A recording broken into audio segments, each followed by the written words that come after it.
Cars, a copyrighted program created by Rio Grande.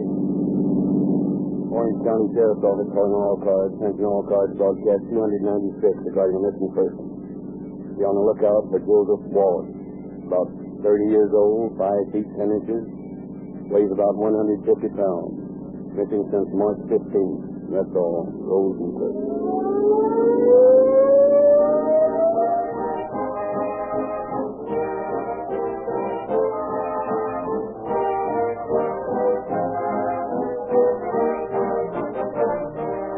For 6 years now, you have heard me tell you that more police cars, fire engines, ambulances, and other emergency automotive equipment use Rio Grande cracked gasoline wherever it is sold than any other brand.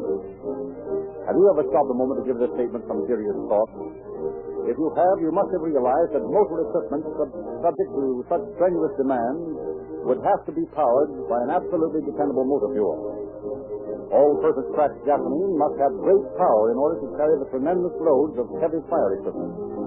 It must be so blended that it will carry all this equipment at fast speed.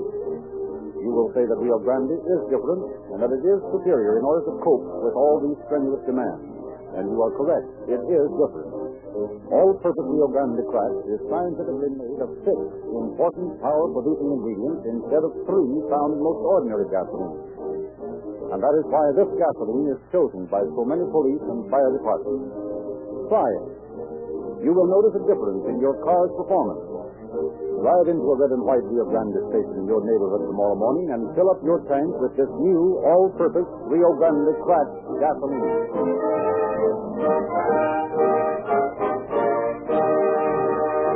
The story we have prepared tonight has been built around facts supplied by the office of the Sheriff of Orange County.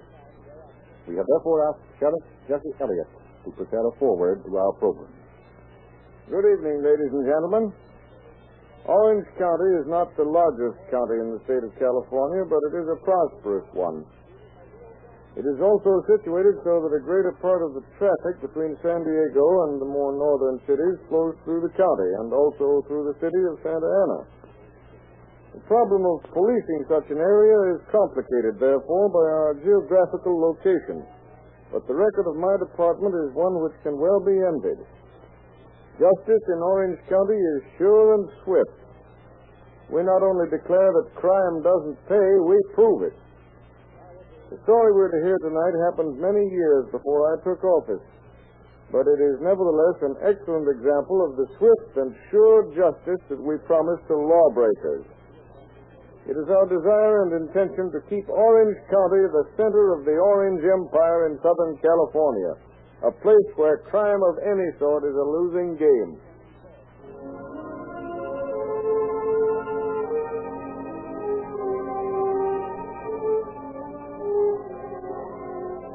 The dawn of March 15th, 1926, broke over the hills that surround Santa Ana Canyon.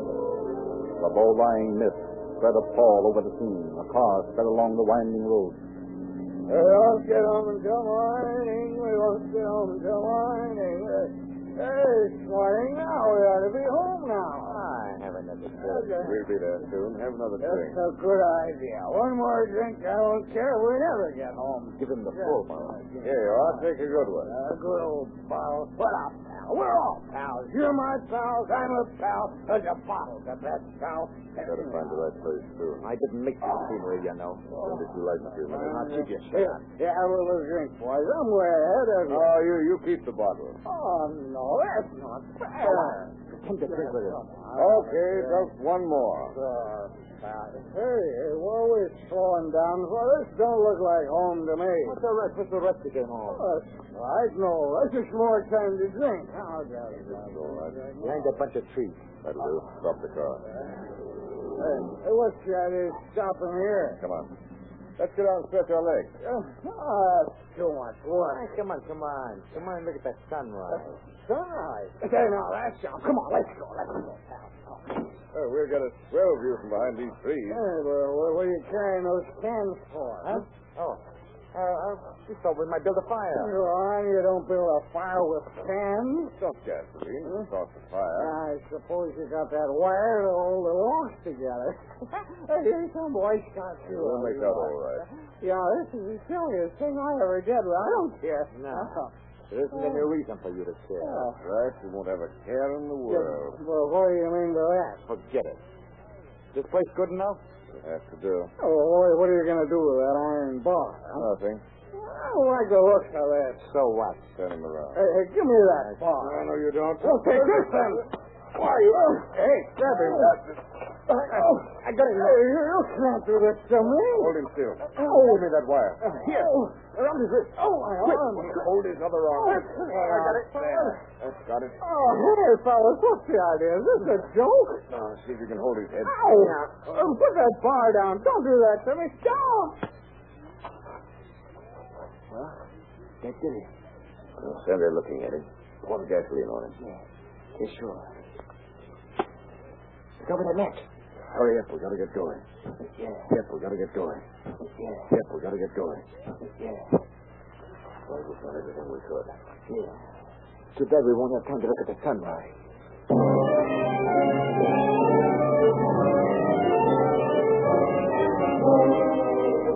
In the morgue of Santa Ana, Sheriff Sam Jernigan and Deputy Herman Zabel face a difficult problem. Well, if that isn't a mess, I never saw one. Fine chance of getting an identification on that. You'll have to get it from what didn't burn. Starting with what? Starting and ending with a belt buckle, a fragment of clothing, and a locket.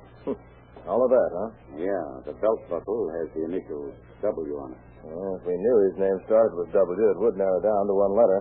The piece of the suit he wore may help later. Yeah, but not now. So that leaves the locket. Here it is. What? Yes, that's it. Well, that's the payoff. It couldn't be something a man would wear. It'd have to be a woman's locket. Yeah, it's a woman's, all right. Not even an initial on it. No, Say, it's sort of a funny thing for a man to be wearing. that's just what I thought. But does it mean anything? I don't know. But I've got a hunch it's the one thing that's going to give us a lead. Here, let me polish it some more.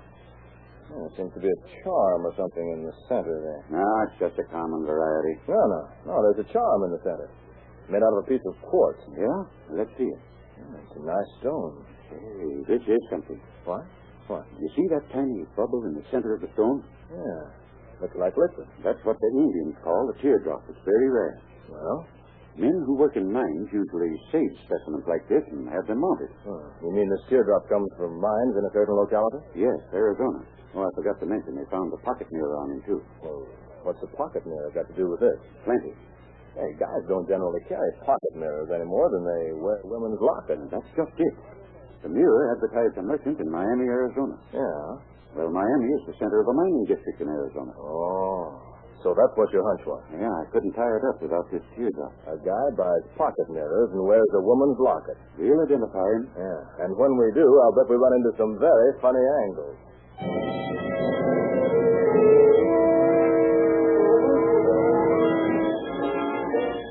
every identification bureau in the country went circulars describing the victim. To every peace officer in the vicinity of Miami, Arizona, went photographs of the teardrop charm.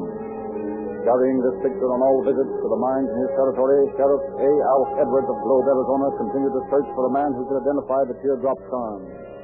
After questioning hundreds of miners, Sheriff Edwards saw little hope of identification. Then, 4 months later, almost as a matter of habit, I wonder if I asked you before whether you've seen this stone or not. Sure, I've seen it. You have? It belongs to Joe Walsh. He went to Los Angeles 5 or 6 months ago. His brother works in a bank in Miami. That's all I wanted to know. word of the identification was sent to Sheriff Jernigan of Orange County, asking him to contact Miss Ruth Walsh, a nurse in the Los Angeles General Hospital, a friend of Joseph Walsh. The next day, R.B. Walsh visited the sheriff's office in Santa Ana. Sit down, Mr. Walsh. It didn't take you long to get here. No, when Sheriff Edwards showed me the picture of my brother's teardrop, I knew what I'd suspected for some time was true. You suspected? What was that? Foul play of some sort. Here's the locket. Belonged to my brother. Miss Walsh recognized the piece of cloth as coming from a suit your brother wore. Yeah, and this pretty well ties it up. Now, Mr. Walsh, we realize it's shocking news, of course, but we have to ask you why you suspected your brother was murdered. I didn't know just what had happened to him. Well, go on. Well, all of my letters to him were unanswered, and he'd never failed to write Mother. Her letter to Joe returned. You mean that's the only thing made you suspect foul play? No. 2 of my brother's checks cleared through the bank where I work. I couldn't prove it, but I believe they were forged. Forged, huh? Well, why didn't you go to the authorities? I told you I couldn't be sure. How much were the checks for? Nearly $2,000? You thought they were forged and did nothing about it? Oh, yes, I did. I decided to make a personal investigation. And just how did you go about your personal investigation? Well, I wrote to various people who might have contacted Joe. Mr. Walsh, what were your reasons for not going to the police? Well, I just wasn't sure anything had happened to him. That's all. Oh, yes, indeed. I just decided to come to Los Angeles to look for myself when Sheriff Edwards showed me the teardrop charm Joe wore. Then I knew the worst. Mm-hmm. Now, there's nothing more you want to tell us about him. I'll tell you anything I can. Mister, we're going to find out plenty.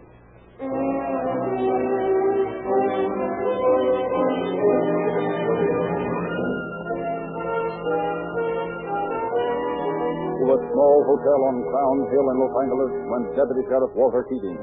Nearly 5 months had elapsed since the murder of Joseph Walsh. Are you the manager? Yes, sir. What can I do for you? I'm from the Los Angeles Sheriff's Office. I'd like to see your registration for February and March of this year. Certainly. Just a moment. Here they are. I'm interested in a man who was staying here and then suddenly stopped writing to his family. March? You don't mean Mr. Walsh?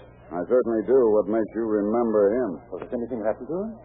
What makes you think something might have happened to him? I didn't think that exactly. It's just that the circumstances of his leaving were so unusual.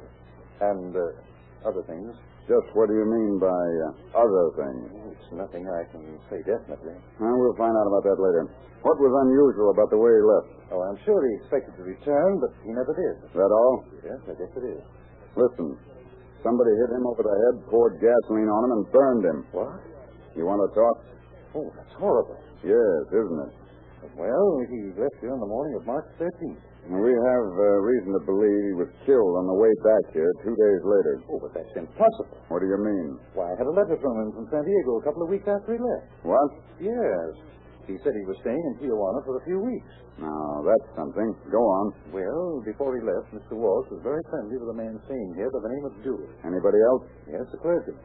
The three of them were together continuously. A clergyman? Yes, who came here from New York. So at least he dressed like a clergyman. Now, wait a minute.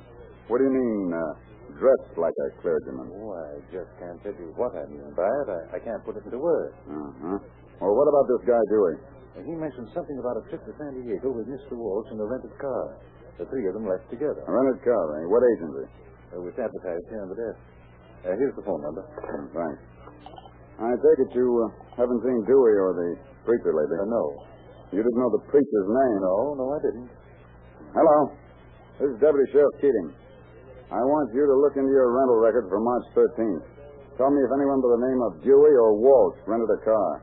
Yeah, I'll hold the phone. I saw Dewey and the other man after they came back, though. Dewey left the hotel, but I saw the clergyman for several weeks. He didn't explain Walsh's absence? I asked him about it. He denied having gone away with Mr. Walsh. I'll be. And yet you saw Walsh go with him. I couldn't be sure it was the same man, but he was dressed like him. Hello. No one by the name of Dewey or Walsh, huh? Well, could you tell by your records if a clergyman hired a car that day? What do you mean by saying, oh, that guy? You don't say. Philip A. Goodwin, huh? That explains a lot of things. What name did he give in the address? Yeah, thanks very much. Have you got the clergyman's address? Yeah, now, about this letter you got from Walsh 2 weeks after he was dead. Did you get it after you asked Reverend Philip A. Goodwin why Walsh didn't come back? Yes, it was several days after that. Yeah, I thought so. I'll just take that letter with me, because I think a handwriting expert will prove it was written by your Reverend Goodwin himself, the one Walsh went away with. But Dewey told me Mr. Walsh didn't go away with any minister. And I'll bet he told the truth, because I don't think he is a minister.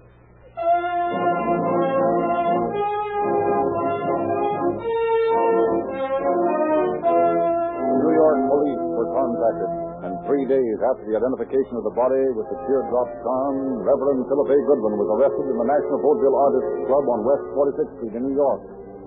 After being held 10 days in Tombs prison to await deputies from California with extradition papers, the fake priest was brought to Fullerton in Orange County. Think we'll get anything out of him? I've talked with the papers in New York. If he doesn't give me anything, I'll frame an interview that'll convict him. I'll give those rags you work for a break to let me talk to him. Oh, will you listen to what's giving us a break? Save it to the Yeah, well, you can sob through the bars. Here he comes. How about a statement for the press, Reverend? Anything to say from the woman's Are you angle. going to plead guilty? Blessings on you, my children. I appreciate your interest in me, but one at a time, please. Well, how did you enjoy your trip? Were you handcuffed? Oh, I had a grand time, but it's all a terrible mistake. I know I'll be exonerated. You'll find Joseph Walsh in Tijuana, alive and well. And everything will be cleared up. Will you raise a howl about being pinched? Oh, I don't mind waiting. I'm told the Orange County jail is far superior to the theatrical boarding houses in New York. Tell us about the play you're producing. Well, it was one I wrote myself called Double Cross. You played the lead in it, didn't you? Yes, I was the priest. Oh, then you're not really a priest. Oh, but I am. I'm a priest of the American Church of Los Angeles. That's a branch of the Greek Orthodox. What were you doing in a play? Yeah, was it a religious play? Oh, yes. Yes, with the proceeds of the play, I intend to build a cathedral in Los Angeles. Well, how about the deck of cards and the pair of loaded dice they found in your pockets when you were pinched? Oh, those. Well, they were off the prop. Things I use in my play. Now, if you'll excuse me. Oh, sure thing, Reverend. See you in court. I'll see you in jail, Reverend. But we'll never see him in a cathedral.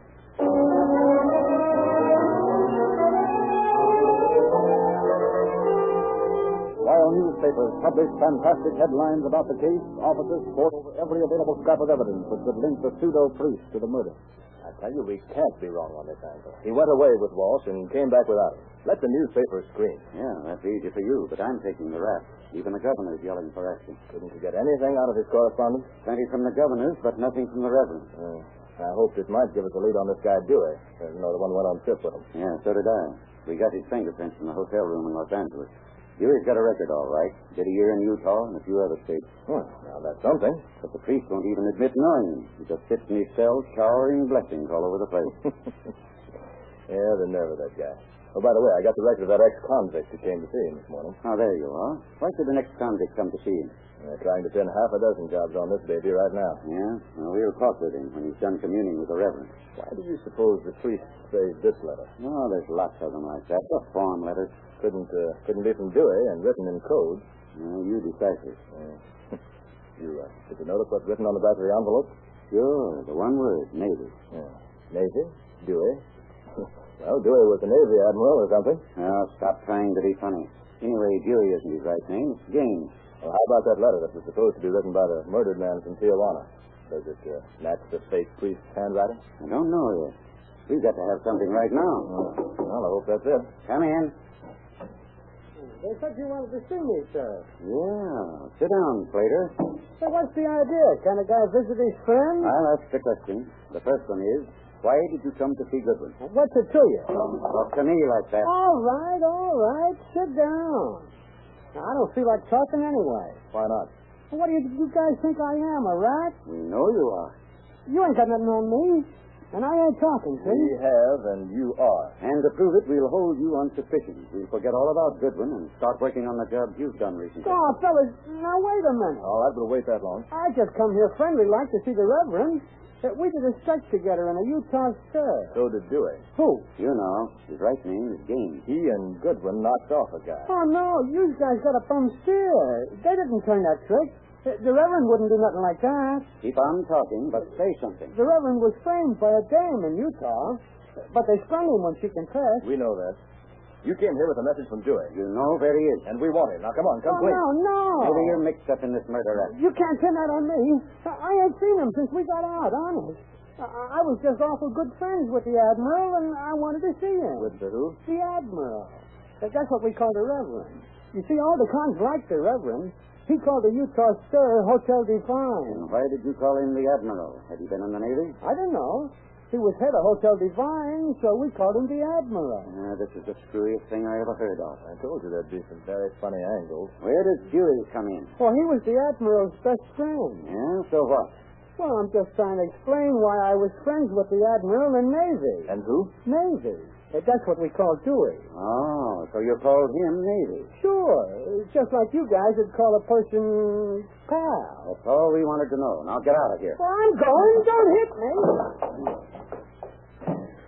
We'll fumigate this room later, but first let me see that letter. You mean the one from Great Falls, Montana, with the word Navy written on the back of it? Yeah. I want to see if Goodwin keeps up the Reverend act when we throw Navy in the cell next to him.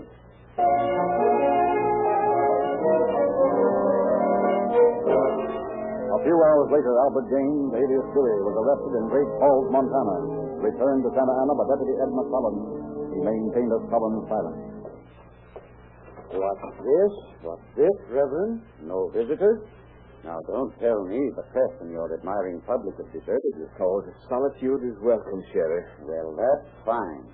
Then you won't mind about 50 years of it, providing you don't get hung. Oh, you will have your little joke, won't you? Yes. And I've got another little joke that will just kill you. Or hang you. Dear, I wish all my visitors had your sense of humor. Yes. Well, your next visitor may not have a sense of humor, but here's the funny part of it. I'm going to put him in the next cell to you and keep him there. Nothing will surprise me anymore. Oh, yeah? Well, take a look at your visitors. Maybe. You dirty rat. You got me into this. Hey, wait a minute. Get in there. I forgive you, my son. Yeah. Man was born to sin. You forgive me. You lying hypocrite. Now, you can go to it. You can scratch each other's eyes out through the bars for all I care. You're the one that did it, Sheriff. He made me go with him, but I didn't do it. Shut up, you cheap-sniffing heel. Why, Reverend, what would your congregation say? Listen, Sheriff. If Walsh is really dead, then he's responsible. I didn't have a thing to do with it. Go ahead, you two. I'm listening. Why did I ever have anything to do with you? I tried to save you from your sins, my boy, but you were ever the errant one. It's a lie. He led me into it, Sheriff. He played on my emotions. He told me I'd never have to worry again. I did not. I never promised you anything.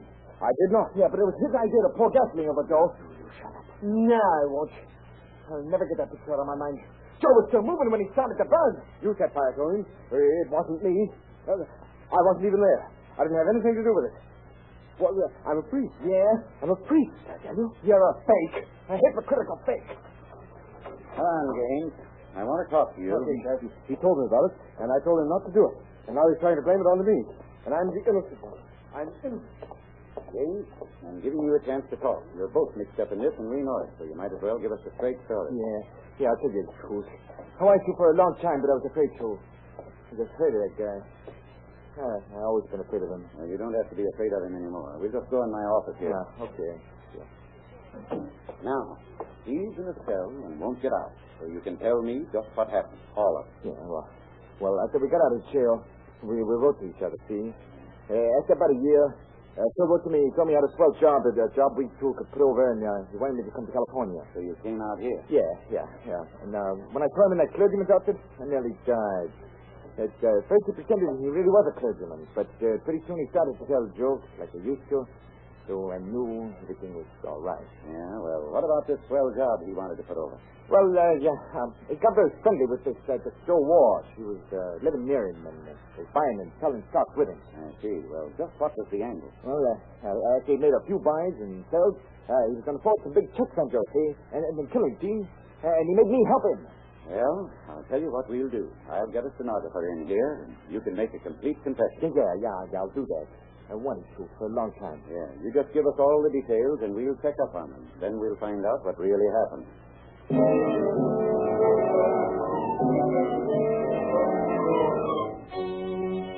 During the trial of Philip Goodwin, the pseudo priest maintained his innocence despite overwhelming evidence of his guilt.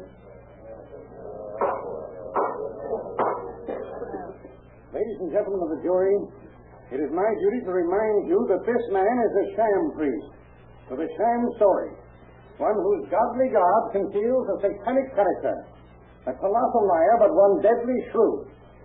Knowing how he could play on public sympathy, he took this role at the time all this happened. I was in New York doing God's work. The play I wrote was about to become a success, and the worldly people never reached by a church would have been converted. But Satan found a way to prevent me from building a cathedral in Los Angeles. I've been accused of a ghastly crime, Now I would like to call a handwriting expert. There is absolutely no doubt in my mind that the letter written from Tijuana, supposedly by Joseph Walsh, 2 weeks after he had been murdered, was written in the same hand that Philip Goodwin used. Thank you very much. Now I will bring to you the conclusive evidence that this crime was committed not only for personal reason, but for financial gain. This is the final link in the series. An account was opened in our bank on March 18th by Philip A. Goodwin. And how much did he deposit at that time? $1,669. Was that right check? Yes. Signed by Joseph Walsh. And that check has been proved a forgery. Yes. Now, ladies and gentlemen of the jury, it has been claimed that these defendants were all in San Diego with Walsh, that they were all drinking, and that in starting the car too soon, Walsh was injured. That they started driving with him to Los Angeles, but fearing he would die, stopped the car and built a fire. It has been claimed that since the fire would not stop, they tried using gasoline, that Walsh's clothes became ignited, and that he was burned, that they took him back to San Diego, left him there, and then returned to Los Angeles.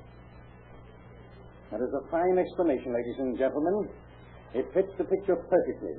However, I have one more witness, a silent one. This witness will be represented by a more articulate individual, the man who checked the speedometer of the car driven by Philip Goodwin, called Joseph Cowles.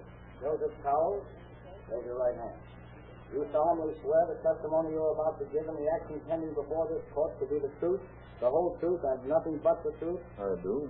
State your full name. Joseph Cowles.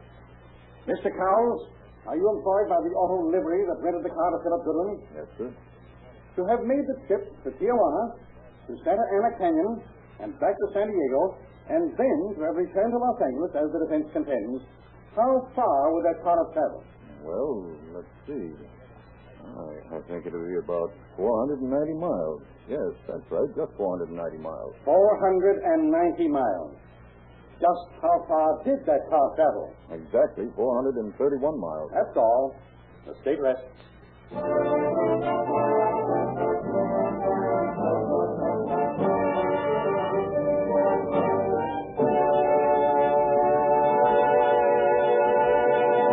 In just a moment, we will give you the concluding facts on tonight's program. At all Rio Grande stations, you will see a brilliant poster. It says, "Try it." And that is exactly what I would like you to do. All I ask is that you try all-purpose Rio Grande cracked gasoline once. I am confident that you will be more than satisfied with the results in your car, that you will become a regular user after you have tried it just once. It is a better gasoline because it has twice as many ingredients as found in ordinary gasoline. So expertly united as to give you more mileage, greater smoothness, and more speed and power. Try it tomorrow. The little hydrolyte crystal, the Teardrop charm, had avenged Joseph Walsh. Goodwin and Gaines were convicted and sentenced to life terms in Folsom Prison, where they are learning that a life of crime cannot pay.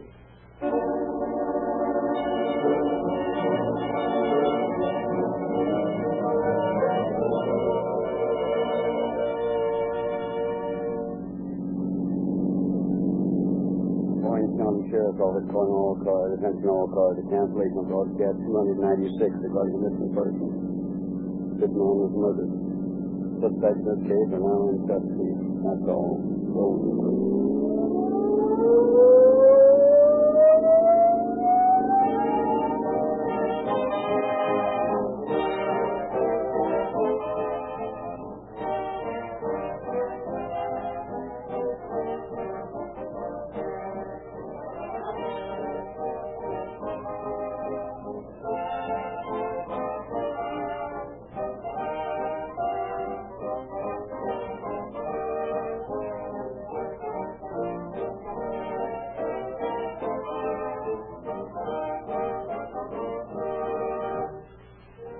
This is the narrator, Frederick Lindsley, bidding you good night for Rio Grande.